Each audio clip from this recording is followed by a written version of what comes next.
బృందంతో జమ్మికుంట మజీదే దారులు సలాం ముఫ్తీ మౌలానా ఆమీర్ బాబా ఆధ్వర్యంలో మీలాదున్ నబీ వేడుకలు. మహమ్మద్ ప్రవక్త స.అసం రబీఉల్ అవ్వల్ మాసం 12వ తేదీ క్రీ. శ.571 మక్కాలో జన్మించారు. మీలాద్ అంటే జన్మదినం. నబీ అంటే ప్రవక్త. మీలాద్ ఉన్ నబీ అంటే ప్రవక్త జన్మదినం.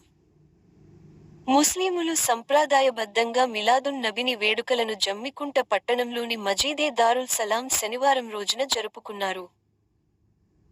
ముస్లిం మత గురువు ముఫ్తీ మౌలానా అమీర్ బాబా ప్రత్యేక ప్రార్థనలు చేసినారు.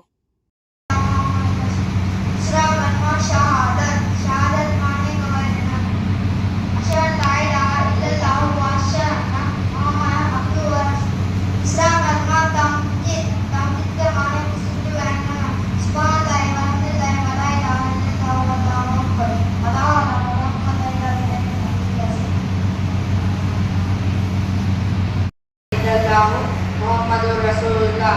Dua kalimat syahadat kemarin gawai dengan asyhadu an la ilaha illallah wa asyhadu anna Muhammadan abduhu wa rasuluh.